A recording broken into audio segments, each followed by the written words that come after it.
Buenas tardes hermanos, ¿cómo están? Un día más para alabar al Señor, un día más para orar juntos, en comunión, un día más para escuchar de las palabras del Señor, pero como decíamos recién, vamos a cantar al Señor. Y antes de cantar al Señor, te quería compartir un versículo, las palabras del Señor Jesús. Estas palabras se encuentran en Juan 14:27. La paz os dejo, mi paz os doy. Yo no las doy como el mundo las da. No se turbe vuestro corazón y tenga miedo. Qué bueno que un día me encontré con el Señor, entendí su amor, entendí que era un pecador, entendí que Él murió en una cruz para salvarme de mis pecados. Y qué bueno que saber que al transitar esta vida, más allá de lo que pasa alrededor de mi vida, puedo encontrar la paz en el Señor. Es por eso que cantemos, hermanos, al acercarme a ti.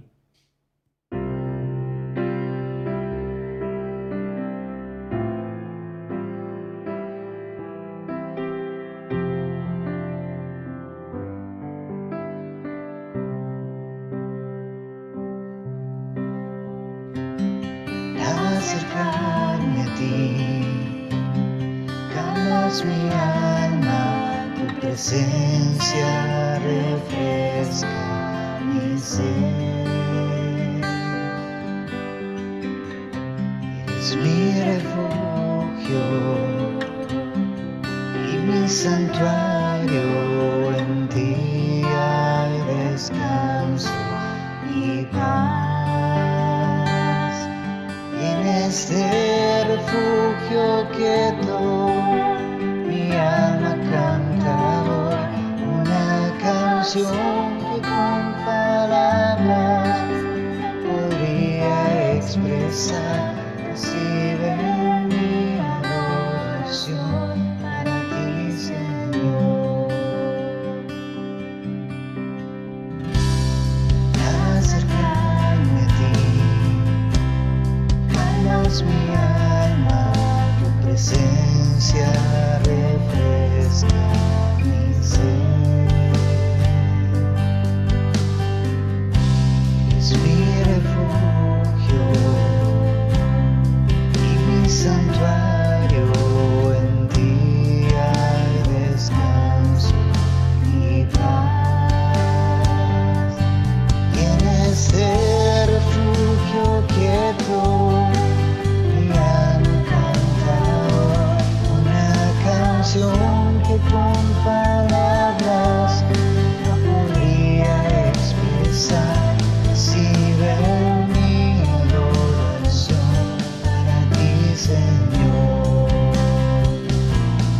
En este refugio quieto, mi alma canta hoy una canción que con palabras no podría expresar.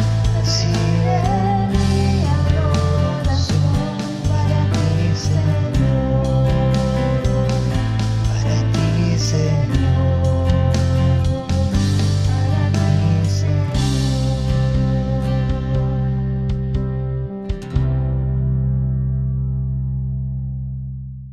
No solo que en el Señor podemos encontrar paz para esta vida, sino que en el Señor podemos encontrar también bendiciones para nuestra vida. ¿Y cuántas bendiciones nos ha dado el Señor a lo largo de nuestra vida? Y nos sigue dando, y nos va a seguir dando. Es por eso, hermanos, que los invito a que cantemos esta segunda canción que se titula 10.000 razones. Que todo lo que soy alabe al Señor con todo mi corazón. De tu grande amor cantaré, tu nombre alabaré.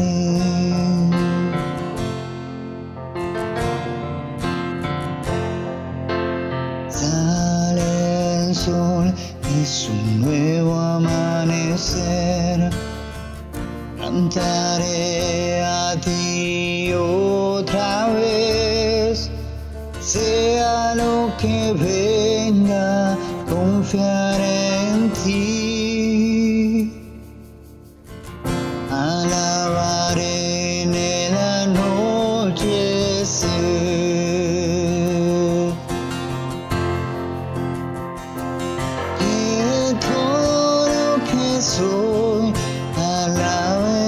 Señor, con todo mi corazón. De tu grande amor cantaré, tu nombre alabaré.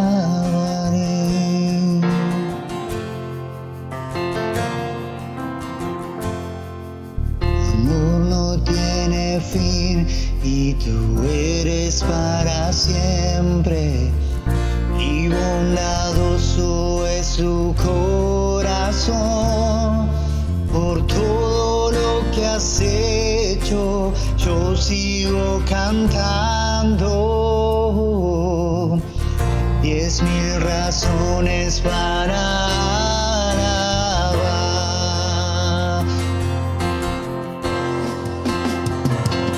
Que todo lo que soy alabe al Señor con todo mi corazón. De tu grande amor cantaré, tu nombre alabaré.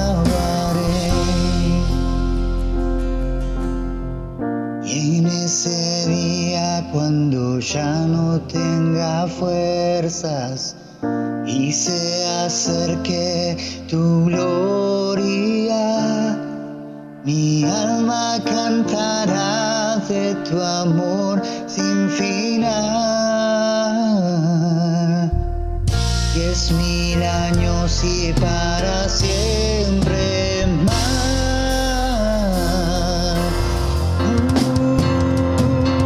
Que todo lo que soy alabe al Señor con todo mi corazón. De tu grande amor cantaré, tu nombre alabaré. Tu nombre alabaré. Tu nombre alabaré.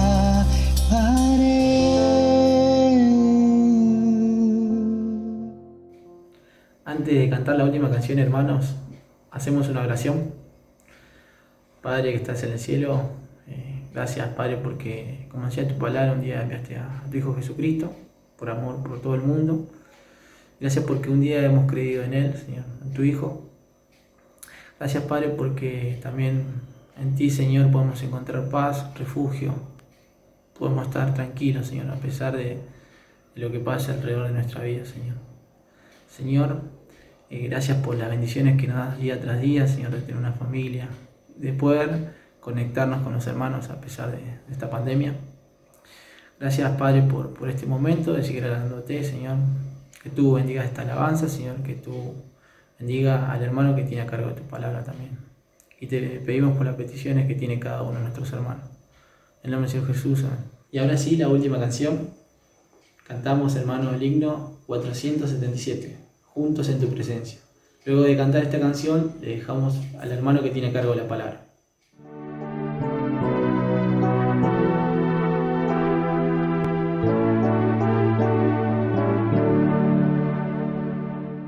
Juntos en tu presencia, enos bendito Dios, con filial reverencia, para escuchar tu voz, salvos por pura gracia, tiernos por puro amor, llena tú nuestras almas, bendícenos, Señor. Bendice a los creyentes, bendícenos, Señor. Haznos ser más fervientes,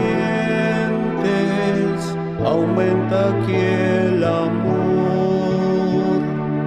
Haznos ser fieles siempre, grata congregación. bendice a los creyentes, bendícenos, Señor. Plácido es este sitio, sitio de reunión, oyendo hablar tu libro en viva comunión. Te ensalzaremos siempre, oh nuestro Salvador, bendito eternamente, bendito tu Señor. Bendice a los creyentes, bendícenos, Señor. Haznos ser más fervientes, aumenta aquí el amor.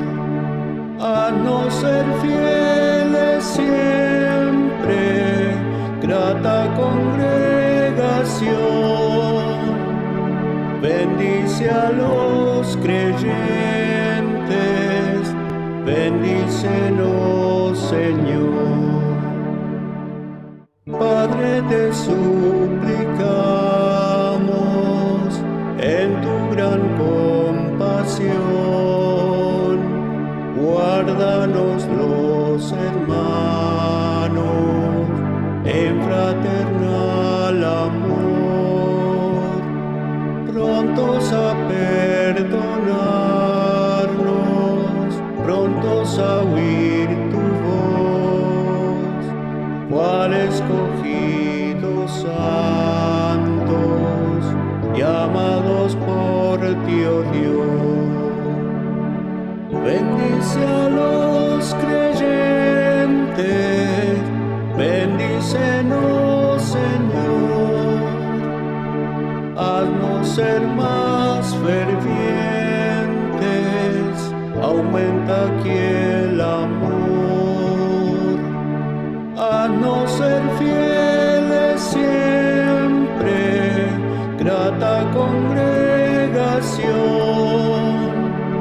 Bendice a los creyentes, bendícenos, Señor. No olvides suscribirte al canal de la Iglesia Cristiana Evangélica en Morón haciendo clic en la campanita.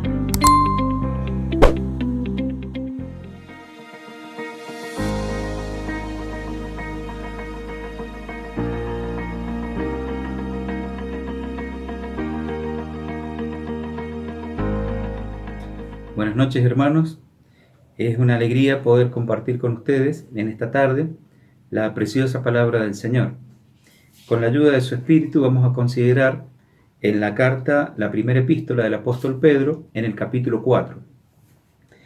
Con la ayuda del Señor vamos a avanzar sobre la lectura desde el versículo 1 hasta el versículo 6, como primera parte de este capítulo. Dice la palabra del Señor: Puesto que Cristo ha padecido por nosotros en la carne, vosotros también armaos del mismo pensamiento, pues quien ha padecido en la carne terminó con el pecado, para no vivir el tiempo que resta en la carne conforme a las concupiscencias de los hombres, sino conforme a la voluntad de Dios.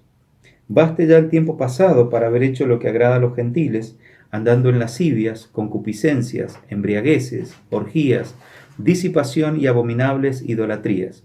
A esto les parece cosa extraña que vosotros no corráis con ellos en el mismo desenfreno de disolución y os ultrajan. Pero ellos darán cuenta al que está preparado para juzgar a los vivos y a los muertos. Porque en esto también ha sido predicado el Evangelio a los muertos, para que sean juzgados en carne, según los hombres, pero vivan en espíritu, según Dios. Hasta acá nomás por ahora, en la lectura de esta primera parte. Podemos mencionar que este capítulo 4 se puede dividir básicamente en tres partes. La primera parte desde el versículo 1 al versículo 6, donde el apóstol Pedro va a mostrar un examen para realmente ver a aquellos que se identifican con Cristo. La segunda parte va desde el versículo 7 hasta el versículo 11, donde va a mencionar una serie de principios prácticos que son aquellos elementos por el cual navegan aquellos verdaderos creyentes. Y la última parte va desde el versículo 12 al versículo 19 para meterse más de lleno en lo que implica el sufrimiento de la vida del cristiano. Entonces, teniendo en consideración estas tres partes, vamos a avanzar con la primera, como hemos leído hasta el versículo 6, y vamos a considerar lo siguiente. El apóstol Pedro lo que hace en esta primera parte, invita a los creyentes a analizar su vida realmente, poniéndola dentro del tamiz de lo que es el sacrificio de la cruz de Cristo, de lo que es el sacrificio de Cristo en la cruz del Calvario. Para entender el versículo primero, dice: puesto que Cristo ha padecido por nosotros en la carne, vosotros también armaos del mismo pensamiento, pues quien ha padecido en la carne terminó con el pecado. Nosotros, para entender, digamos, el inicio de este primer versículo, de este capítulo, sí o sí tenemos que tener una conexión directa con el capítulo 3, versículos 17 y 18, que dice: porque mejor es que padezcáis haciendo el bien, si la voluntad de Dios así lo quiere, que haciendo el mal. Porque también Cristo padeció una sola vez por los pecados, el justo por los injustos, para llevarnos a Dios, siendo a la verdad muerto en la carne, pero vivificado en el Espíritu. Yéndonos todavía un poquito más atrás, en el capítulo 2, versículo 20, va a decir el apóstol Pedro: pues qué gloria es, si pecando sois abofeteados y lo soportáis, mas si haciendo lo bueno lo sufrís y lo soportáis, esto ciertamente es aprobado delante de Dios. Justamente esta aprobación que se refiere acá al apóstol Pedro, este examen por el cual en la introducción del capítulo 4 pone al cristiano, lo va a encasillar prácticamente en lo que es la verdadera vida de un creyente. Va a llevar al cristiano a su identificación real con Cristo para ver lo genuino del creyente, para ver si realmente la fe que está profesando realmente corresponde a un creyente de verdad.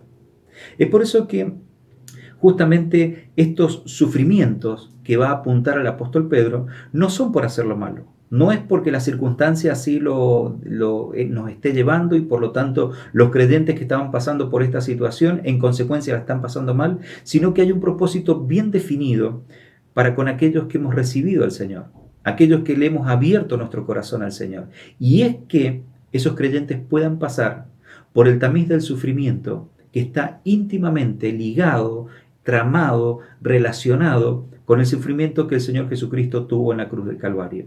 Es por eso que, viéndolo desde otra óptica, la óptica del apóstol Pablo, podemos ver allí en la segunda carta a los Corintios, en el capítulo 6 y en el versículo 3, dice la palabra del Señor: no damos a nadie ninguna ocasión de tropiezo.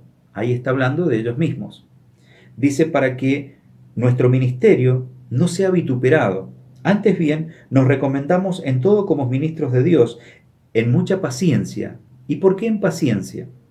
Dice: en tribulaciones, en necesidades, en angustias, en azotes, en cárceles, en tumultos, en trabajos, en desvelos, en ayunos, en pureza, en ciencia, en longanimidad, en bondad, en el Espíritu Santo, en amor sincero, en palabra de verdad, en poder de Dios, con armas de justicia, a diestra y a siniestra. Había un abanico extenso. A diestra y a siniestra se veía la obra de Dios en medio del pueblo que estaba realmente viendo cómo Dios estaba obrando eficazmente. Pero allí va a poner una palabra justamente relacionado con estos sufrimientos que examinan a aquellos que realmente son creyentes, y va a poner una lista muy concreta diciendo: nos recomendamos, pero de esta forma, en paciencias. Pero no solamente en paciencia, en tribulaciones, en necesidades, en desvelos, en angustias. Y la lista es extensa. Y yo estoy seguro que acá el apóstol Pablo hace un resumen. Pero eso era la vida de aquellos que realmente estaban quemando su vida por Cristo. Entonces, hoy día nos encontramos con una identificación del creyente que es muy distinta a aquella identificación que el apóstol Pedro va a mencionar en este capítulo 4. Justamente allí aparece una palabra, volviendo al capítulo 4 de esta carta. Dice: vosotros también armaos del mismo pensamiento. ¿Y qué significaba esto de armarse, esto de equiparse como un soldado? Esto de armarse era una actitud que le llevaba a los creyentes a luchar, ¿A luchar en qué? ¿O por qué? ¿Y para qué? A luchar a través de las tribulaciones, a través de las pruebas, a través de las dificultades, a través de ese abanico de dificultades de diferentes colores, aquellos que realmente estaban caminando con Cristo. Un mensaje muy distinto al evangelio que se predica en algunas iglesias donde venís y recibes al Señor, todo te va a ir bien, tus negocios van a ser prosperados, te va a ir bien aquí en esto, allá, vas a adquirir esto, tu empresa va... Absolutamente distinto. Acá está hablando de una identificación concreta de alguien que realmente ha recibido al Señor, le ha aceptado en su corazón y por lo tanto en su vida se encuentra ahora con problemas, con tribulaciones, con angustias, con dificultades. Ahora, la consecuencia de esto justamente está en el mismo capítulo 2 de esta carta y en el versículo 24, cuando dice el mismo apóstol Pedro, quien llevó a sí mismo nuestros pecados en su cuerpo sobre el madero, para que nosotros, estando muertos al pecado, vivamos a la justicia, y por cuya herida fuisteis sanados. La consecuencia de haber recibido al Señor para estos creyentes era justamente que se esperaban momentos de angustia, momentos de tribulación. La carne de ellos iba a ser golpeada de tal manera que realmente iban a estar participando de esos padecimientos y por consecuencia iba a pasar que la vida de ellos, su aspecto de carne, porque nosotros cuando recibimos al Señor, si bien está la parte espiritual, pero queda este envase, queda esta carne, hacía que prácticamente quedase aniquilada allí en la cruz del Calvario. La vida de aquellos que habían recibido al Señor habían quedado en la cruz de Cristo.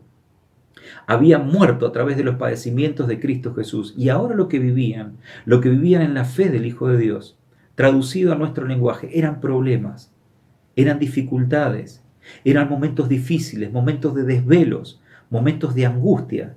Pasaban la noche despiertos orando, porque al otro día iban a ser seguramente tirados al circo romano.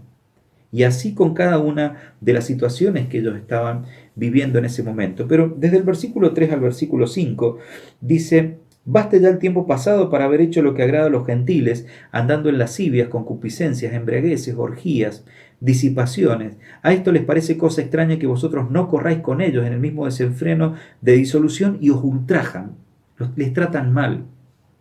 ¿Qué es lo que pasaba? Acá encontramos en esta carta, en este capítulo, la mención a dos tipos de creyentes. Por un lado estaban los judíos que habían creído, y esos judíos eran perseguidos por su misma nación, pero por otro lado estaban los gentiles, que también habían creído. Y estos gentiles que habían creído llevaban un tiempo de vida de creyente donde antes tenían esos momentos de orgía. ¿Qué era ese momento de orgía? Digamos, llevado literalmente a la traducción de la palabra. Salían en grupos de hombres y mujeres y caminaban por las calles y se reían y tomaban alcohol y se decían groserías y quizás llegaban al otro día a sus casas.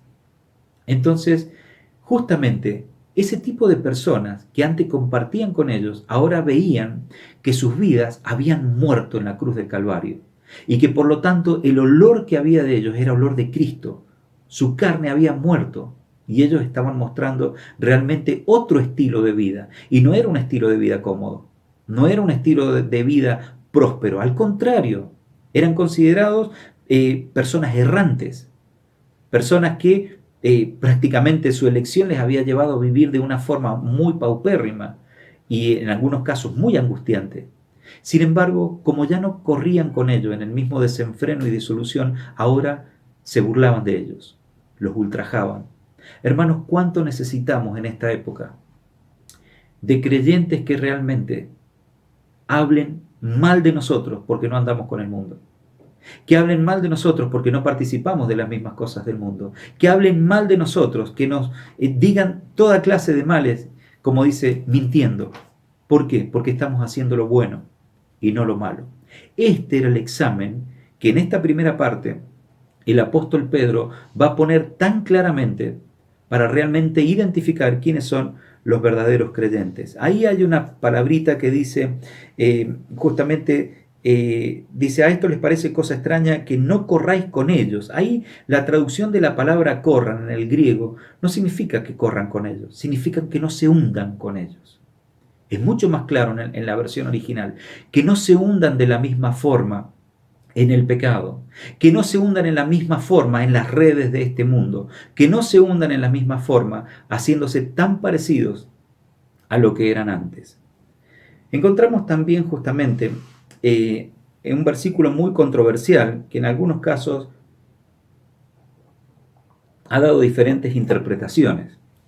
Y es el versículo 6. Dice, por esto también ha sido predicado el Evangelio a los muertos, para que sean juzgados en carne según los hombres, pero vivan en espíritu según Dios. ¿Qué está queriendo decir el apóstol Pablo? El apóstol Pedro. Está queriendo decir justamente que se le predicó a creyentes hacía tiempo atrás, pero que ahora están muertos.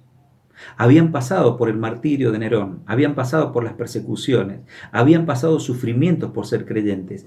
Esos que recibieron al Señor antes, ahora habían muerto.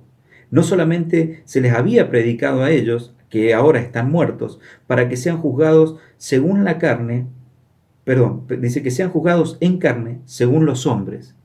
Aún los hombres hablaban mal de ellos. Aún los hombres hablaban mal y los juzgaban.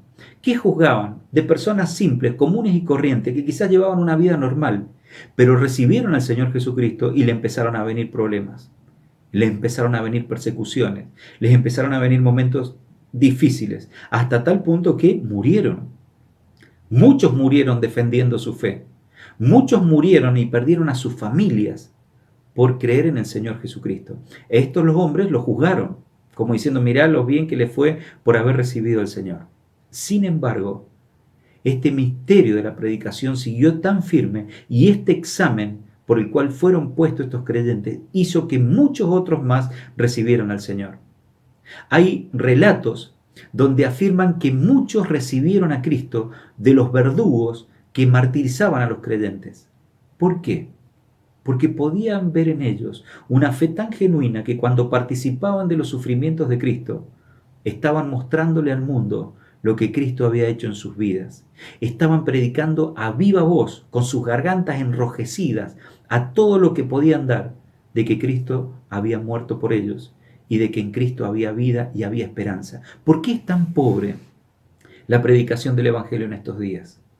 ¿Por qué no hay gente que llegue a los pies de Cristo desgarrado, recibiendo al Señor con tanto ímpetu?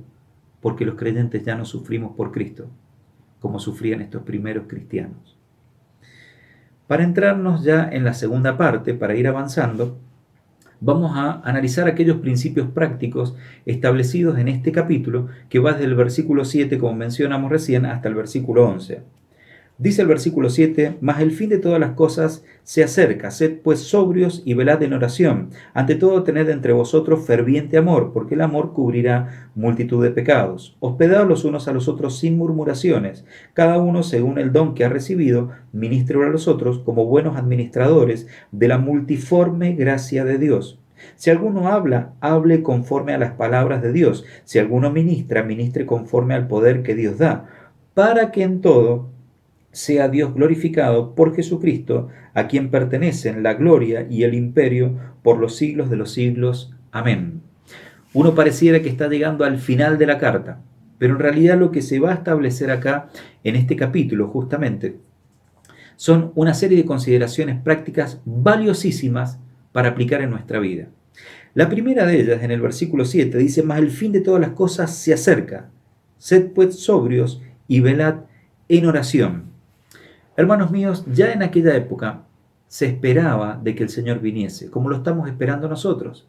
Se veían tantas cosas malas hacia los creyentes, hacia la iglesia, hacia el mundo conocido en esa época, que se esperaba que el Señor viniese en cualquier momento. Es prácticamente como ahora, en esta situación de pandemia, en esta situación de crisis económica mundial, en esta situación de emergencia sanitaria mundial, y podemos mencionar absolutamente todas las cosas que son de común conocimiento nuestro. Podemos, traer a nuestra época contemporánea el versículo 7 y decir, mas el fin de todas las cosas se acerca. Sed pues sobrios y velad en oración. ¿Qué se refiere justamente en esta parte práctica? En primer lugar, se necesitaba una mente despejada. Por eso habla de ser sobrios. Vamos a ir a 1 Pedro, dejando una marca acá también, en el mismo capítulo 5 y en el versículo 8. Dice la palabra del Señor: sed pues sobrios y velad, porque vuestro adversario el diablo, como león rugiente, anda alrededor buscando a quien devorar. Evidentemente se necesitaba la sobriedad para darse cuenta de que aquel que estaba parado en el circo romano habían soltado los leones y podía pasar por tu costado, podía pasar por atrás, podía volver por delante, ir a ver a otro hermano y volver de vuelta. Ustedes se piensan que ese creyente estaba pensando en otra cosa, estaba divagando en las cosas de este mundo, estaba perdiendo tiempo con la gente del mundo. Ese creyente en esa situación estaba totalmente sobrio, tenía una mente despejada. ¿Por qué? Porque, hermanos, era levantarse y tener la persecución encima, tener el motivo de angustia y la prueba apenas uno se despertaba. Y muchos de ellos no dormían, por eso habla de desvelos. Y justamente allí vamos a ir como para tener otra visión. En 1 Tesalonicenses, capítulo 5, versículo 6, allí también se va a mencionar una situación. Dice: por tanto no durmamos como los demás, sino velemos y seamos sobrios. Acá se refiere a alguien, mis queridos hermanos, con una mente despejada, de tal manera que va y busca la presencia del Señor, no por costumbre, no porque ha llegado el día ni el momento en que tiene que orar, o pasó la jornada y no oré, sino alguien que se levanta cuando quizás todos duermen, y con una mente fresca y una mente despejada, allí en la presencia del Señor, analiza absolutamente qué es lo que está pasando, qué es lo que se está viviendo. Se insta al creyente a tener una oración tan particular, donde en estos momentos en los que estamos viviendo, nuestras oraciones tienen que ser mucho más ricas, mucho más minuciosas, mucho más detalladas. Hoy día muere gente, pero por mayor, de dos personas que con una misma enfermedad, o uno muere y el otro pasa, y no tiene nada que ver la edad, no tiene nada que ver, hay un montón de variables que han cambiado. Ahora, ¿cómo es la oración del creyente? ¿Cómo es de sobria en relación al peligro inminente?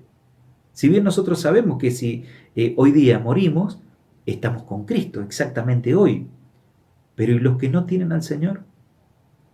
Y los que quizás tienen riesgo de contraer esta enfermedad en la que mundialmente está siendo azotado, e inmediatamente, en cuestión de días, directamente pasa a ser susceptible del juicio de Dios por no haber recibido al Señor en su corazón.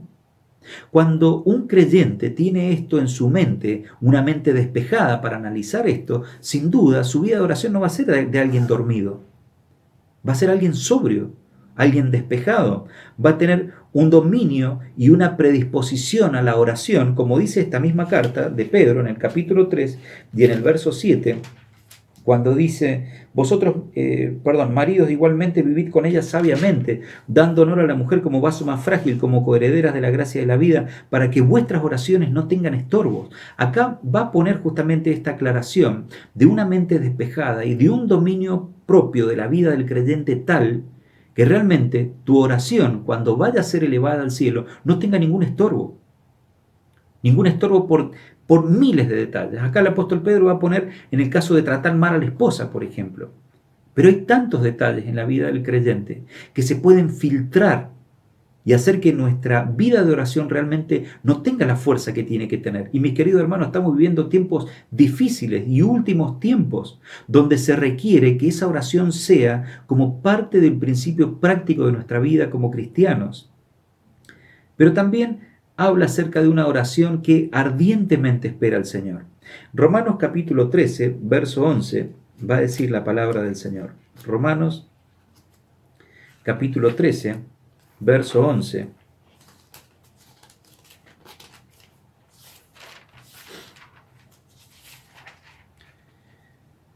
Dice: y esto conociendo que el tiempo que es ya hora de levantarnos del sueño, porque ahora está más cerca de nosotros nuestra salvación que cuando creímos. Póngase a pensar el día que usted recibió al Señor. El día que usted recibió al Señor. y el día que es hoy y los acontecimientos que se ven hoy día. No podemos decir mañana viene el Señor, pero les aseguro que hay muchísimas señales de cosas que uno va viendo y comparando con la Escritura, que si el Señor viniese hoy, realmente no falta nada. Entonces, es por eso que justamente acá se dice, y esto, conociendo el tiempo, que es ya hora de levantarnos del sueño. Hermanos, se necesita una iglesia que no esté dormida para orar, que no esté dormida en cuanto a su despeje de qué es lo que tiene que pedir, que no tenga estorbo en sus oraciones para que realmente la oración sea firme y sea efectiva. ¿Cuánto hace que la iglesia no se junta a una misma hora a orar? Hermanos, por esta situación de virus, nuestras iglesias desde marzo, acá en Mendoza, están cerradas. La reunión de oración de iglesia prácticamente se hace en las casas, pero ya no nos juntamos a orar fervientemente, de rodillas, los hermanos, los varones, las hermanas por otro lado, dirigiéndonos en oración al Señor fervientemente, esperándolo a Él, fervientemente orando por todas estas cosas. Hermanos, más que nunca, estos principios prácticos que nos deja el apóstol Pedro son aplicables a nuestra vida. Versículo 8, como para ir avanzando, va a mencionar el segundo punto dentro de estos aspectos prácticos de la vida del creyente. Y dice, ante todo tened entre vosotros ferviente amor, porque el amor cubrirá multitud de pecados. Miren, allí hay una palabra que no la podemos dejar de lado. Y la palabra es sobre todo y abundante. Sobre todo y abundante nos da justamente la expresión gramatical de que es algo que tiene que sobreabundar. No es que tenemos que andar en la reserva del tanque teniendo esto, sino que es algo que tiene que ser un tanque lleno, y no solamente un tanque lleno, sino llevar en la parrilla 4 o 5 bidones más, por las dudas. Esa más o menos, perdón que dé una expresión, perdón a las hermanas, una expresión más masculina, pero para que se entienda. Dice el versículo 8, ante todo tened entre vosotros ferviente amor, porque el amor cubrirá multitud de pecados. Y esto nos habla, mis queridos hermanos, de esta relación intrínseca, de esta relación tan ligada entre los creyentes. Hermanos, ¿cómo puede ser que exista creyentes que pasen mucho más tiempo hablando con gente del mundo que con creyentes? Creyentes que sepan más de la vida de la gente del mundo que de su propia iglesia. Creyentes que pueden saber más acerca de redes sociales de aquí o de allá. Miren lo que voy a decir. Creyentes que sepan más o tengan más conocimiento de la situación de otros creyentes de otra iglesia y no de su propia asamblea. Vamos a ir a 1 Tesalonicenses capítulo 4, versículo 9 y 10. Dice la palabra del Señor, pero acerca del amor fraternal, no tenéis necesidad de que os escriba, porque vosotros mismos habéis aprendido de Dios que os améis unos a otros, y también lo hacéis así con todos los hermanos que están por toda Macedonia, pero os rogamos, hermanos, que abundéis en ello más y más. Prácticamente la misma expresión acá, del apóstol Pablo al apóstol Pedro. Pero acá está diciendo, miren, ¿saben qué? No tengo necesidad de escribirles esto. Hermanos, ¿cuántas veces sí tenemos la necesidad de que se nos diga esto? Quizás pasan días y no sabemos de nuestros hermanos. Quizás pasan meses y no sabemos de esos jóvenes que antes venían a la reunión y ahora desaparecieron. No sabemos nada de aquellos mayores que quizás por ser mayores y no tener posibilidades tecnológicas, los hemos perdido de la iglesia. No es que los hemos perdido, los hemos desconectado. Hermanos, ¿cuántas cosas necesitamos volver en la practicidad de esto? Para decir realmente como el apóstol Pedro, es necesario que abundemos, que no tengamos la aguja en la reserva, sino que abundemos. Y en esta parte práctica es necesario, no solamente en aquella época de tribulación que estaban viviendo aquellos creyentes, de tribulación, de angustia, de dolor por las persecuciones, sino también en esta época. La semana pasada estábamos aislados, los 5 en mi casa. Yo empecé con COVID, después después una de mis hijas, mi hijo, mi señora y después mi hija más chica. Quedamos los 5 aislados. La pasamos complicado. El teléfono le llovían mensajes. Pero no solamente eso, no solamente llovían los mensajes, los llamados, el cómo están, sino que, hermano, voy a tu casa. No vengas. Hermano, voy a llevarte esto. No vengas. Hermano, voy a llevarte esto otro. No vengas, estamos bien. Y así cada uno de los hermanos atentos. Hasta que una noche, cuando mi señora estaba más complicada en el pasaje de esta enfermedad, nos llama un querido matrimonio y nos dice que no salga Irene, que el Valentín, mi hijo mayor, que Valentín nos reciba solo de la puerta. Llegaron con una olla con picadillo, llegaron con masas de empanadas hechos por ellos mismos, llegaron con pastelitos dulces para los chicos, un frasco de dulce para el otro día. Y ese fue nuestro almuerzo al día siguiente. Hermanos, dice que abundemos en mayor amor. Pablo va a decir un ferviente, no débil, ferviente amor. Es lo que caracteriza en la parte práctica de los creyentes. El tercer punto de los consejos prácticos lo encontramos en el versículo 10. Dice: cada uno según el don que ha recibido, ministre a los otros como buenos administradores de la multiforme gracia de Dios. Y acá nos viene esta parte que es tan espectacular, mis queridos hermanos, porque aparte del amor, aparte de la oración, el Señor nos ha dotado de dones espirituales que no tienen absolutamente nada que ver con nuestra capacidad natural. Son cosas que Dios nos ha dado, que Dios nos ha provisto y que son para su gloria y su honra. El don de misericordia tan necesario en estos días, el don de exhortación, no solamente el de enseñanza, tantos dones prácticos que están allí para curar las heridas, para brindar lo que hace falta, para arriesgarse cuando hace falta. Hermanos, cuántas cosas, dones que quizás antes de esta pandemia no los teníamos en cuenta, pero que el Señor los apunta ahora, para que también los abundemos, los ejercitemos, porque dice la palabra del Señor, dice: cada uno, según el don que ha recibido, ministrelo a los otros. ¿Saben qué, mis queridos hermanos? ¿A quién le estaba diciendo esto el apóstol Pedro? A personas que estaban con riesgo de muerte por las tribulaciones. Y a pesar de esta situación que ellos estaban viviendo casi insostenible, les va a decir el apóstol Pedro: pero ¿saben qué? Hay algo muy importante, no se olviden de esto. Dios les dio un don. Y en medio del tránsito por esta vía de fuego que están pasando, ¿saben qué? Administrenlo. ¿A quién? A los otros. ¿Por qué? Porque tu hermano necesita de tu don puesto hoy día, y mañana también, y pasado también, hasta que el Señor nos lleve, mis queridos hermanos.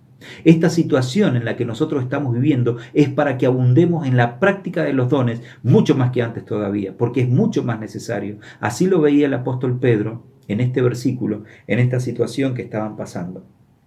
Dice el verso 11, y ya cerrando esta segunda parte, dice: si alguno habla, hable conforme a las palabras de Dios. Si alguno ministra, ministre conforme al poder que Dios da, para que en todo sea Dios glorificado por Jesucristo, en quien pertenecen la gloria y el imperio por los siglos de los siglos. Hermanos, termina esta parte de principios prácticos, para mí, con lo más importante, sin desmerecer ninguno de los puntos, porque todos son importantísimos, pero acá va a poner ese broche de oro realmente para considerar lo siguiente, mis queridos hermanos. Lo que hagamos, ya sea hablar, servir, asistir, ayudar, ejercer ejercer de suplir lo que les falta a los santos, absolutamente todos los dones, la predicación del evangelio, la exhortación, la misericordia, absolutamente todos, la enseñanza, tiene que tener esta marca distintiva. La marca distintiva es justamente, dice, conforme a las palabras de Dios, y dice: si alguno ministra, conforme al poder que Dios da. ¿Por qué es el distingo acá? Porque una cosa es hacer las cosas por nuestras propias fuerzas y otra cosa es que lo haga el Señor por nosotros. El efecto es totalmente distinto. Una cosa es cuando alguien se prepara intelectualmente para tener un mensaje. Otra cosa es cuando Dios habla a través del hermano a mi corazón. Y yo siento que Dios me habla. Y siento cuando escucho el versículo y cuando el hermano habla, siento que Dios toca mi corazón. Quiebra lo que está duro y lo hace de vuelta. Es como que el mismo Señor va quebrando la vasija a través del don de mi hermano, con un poder tal que lo quiebra, toma de vuelta el barro, lo pone en la rueda y le va dando la forma que Él quiere. Hermanos, ese día que vino ese regalo de parte del Señor a través de unos hermanos muy queridos y muy sencillos a nuestra casa, mi familia completa dio tantas gracias a Dios como ni siquiera en el mejor de los mensajes que habíamos escuchado juntos. ¿Por qué? Porque en ese servicio a los santos, por medio del don que Dios les había dado, realmente hicieron que el nombre del Señor fuese glorificado por los 5 integrantes de mi familia. Hubo alegría, hubo gozo, hubo paz, porque en un acto tan sencillo pudimos ver el poder de Dios obrando, no teóricamente, realmente a través de ellos y para con nuestras vidas. Para terminar, queridos hermanos, la última parte, la tercera parte, digamos, el apóstol Pedro va a centralizar justamente esta situación, describiendo detalladamente y abocándose en esta última parte del capítulo a los sufrimientos del creyente. Y dice el versículo 12, amados, no os sorprendáis del fuego de la prueba que os ha sobrevenido, como si alguna cosa extraña os aconteciese, sino gozaos, por cuanto sois participantes de los padecimientos de Cristo, para que también en la revelación de su gloria os gocéis con gran alegría. Si sois vituperados por el nombre de Cristo, sois bienaventurados por sobre vosotros. Ciertamente de parte de ellos, Él es blasfemado, pero por vosotros es glorificado. Verso 15. Así que ninguno de vosotros padezca como homicida, o ladrón, o malhechor, o entremeterse en lo ajeno. Pero si alguno padece como cristiano, no se avergüence, sino glorifique a Dios por ello. Verso 17. Porque es tiempo de que el juicio comience por la casa de Dios. Y si primero comienza por nosotros, ¿cuál será el fin de aquellos que no obedecen al Evangelio de Dios? Y si el justo con dificultad se salva, ¿en dónde aparecerá el impío y el pecador? De modo que los que padecen según la voluntad de Dios encomienden sus almas al fiel y creador y hagan el bien. El verso 12 dice, amados, no os sorprendáis del fuego de la prueba que os ha sobrevenido, como si alguna cosa extraña aconteciese. ¿Qué está queriendo decir? Los sufrimientos del creyente no es algo extraño, es algo normal, es algo normal. Y uno puede decir en esta cuadra donde vivo, ¿cómo puede ser que el único que se infectó fue el creyente? Es así. No os sorprendáis del fuego de la prueba que os ha sobrevenido, como si alguna cosa extraña aconteciese. ¿Cómo puede ser? En el trabajo donde estoy, ¿cómo puede ser que el que se infectó fue el creyente? ¿Cómo puede ser de que los que se infectaron fue el creyente y el que peor la pasó fue el creyente? Dice, no os sorprendáis del fuego de la prueba. Lo vuelve a repetir. ¿Por qué, queridos hermanos? Obviamente, sobre la base de que el creyente sufre por hacer lo bueno. No nos podemos desprender de la primera parte. Ahora, considerando la primera parte, ¿qué va a decir en esta tercera y última parte de este capítulo? No nos sorprendamos, porque hay un fuego, justamente, puesto abajo de una hornaza, que no nos debe extrañar si se enciende más de lo normal. Va a decir Francisco La Cueva en uno de sus escritos, el primer fuego sobre la hornaza es el fuego que ayuda para que se desprenda la parte impura del oro. Entonces, con ese primer fuego se genera una película de impureza que lo que hacían era como un tipo de espátula sacarle al oro esa lámina de impureza para que quedara realmente oro. Pero atrás venía el fogazón, sería, digamos, la fogata más grande, el fuego más grande. Esa es la expresión cuando dice, no os sorprendáis de ese fuego. Era el segundo, no el primero, sino el segundo fuego. No os sorprendáis del fuego, ya se sacó la impureza. ¿Ahora viene de vuelta el fuego? Sí, viene de vuelta el fuego. ¿Por qué? Porque ese segundo fuego que se ponía debajo de la hornaza en el oro, ya no era para quitar las impurezas ya fueron quitadas. Lo que hacía ahora este fuego era elevar los quilates del oro, para que realmente el peso de ese oro, la pureza de ese oro, la consistencia en quilates fuese mucho mejor de lo que era antes. Es por eso que va a decir, miren, no se sorprendan del fuego de la prueba, porque Dios quiere más quilates en sus vidas. Dios quiere creyentes, hombres y mujeres más parecidos a Cristo. Y mis queridos hermanos, lamentablemente es a través del sufrimiento, es a través del momento difícil, es a través muchas veces de ver un hijo que pasan los días y no se va mejorando. Muchas veces es a través de la pérdida, muchas veces es a través de lo económico, muchas veces a través de distintas situaciones. Pero hay algo que nosotros debemos saber, mis queridos hermanos.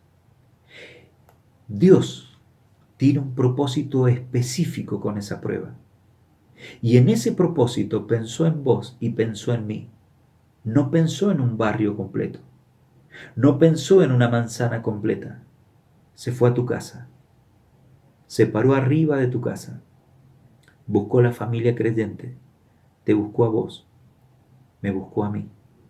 Encendió el fuego de la prueba por segunda vez para hacer que en nuestra vida realmente tengamos esos quilates que debe tener un creyente. No terminó con el alta del virus. Sigue la prueba. Sin duda la prueba va a seguir, porque aquel que comenzó en nosotros la buena obra la va a perfeccionar hasta el fin. Muchas veces va a usar de pruebas. Muchas veces va a usar de situaciones difíciles para que vayamos y oremos con mente despejada, para que realmente cada vez que le sirvamos lo hagamos de corazón, para sacar las escorias que pone este mundo y para ser realmente creyentes de calidad.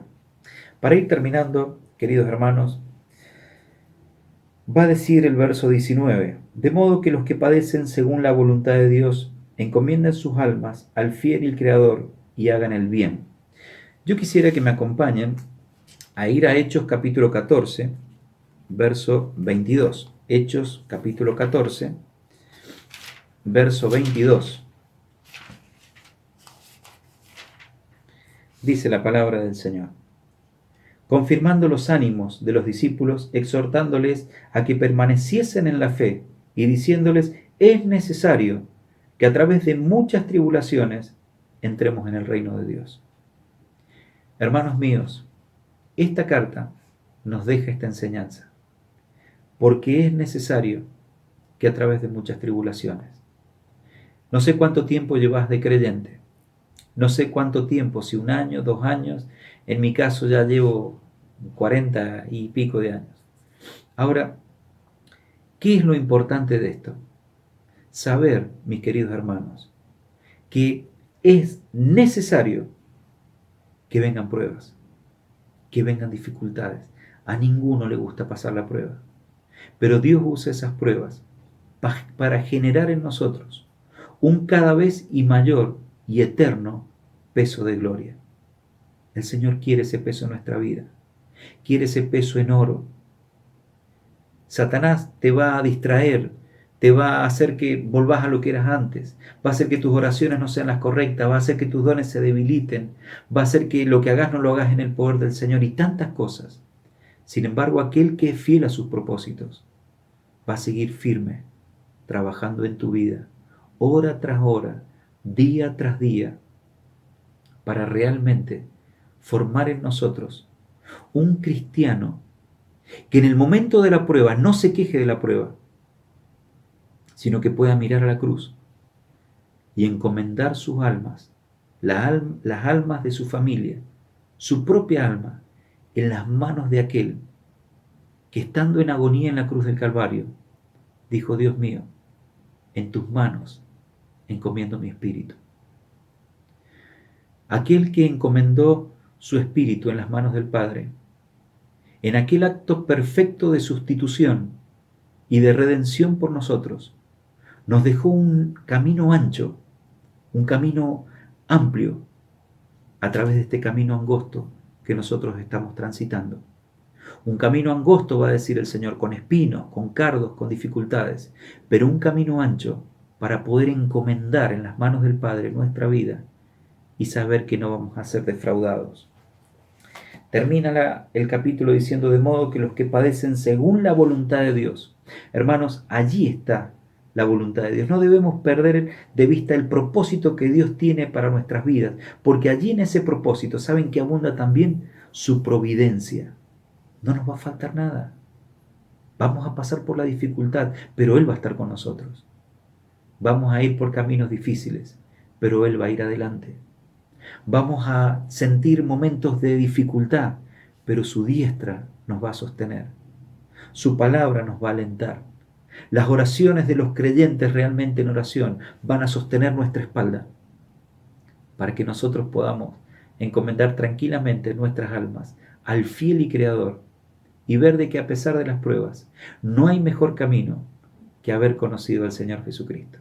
Queridos hermanos, que el Señor les bendiga.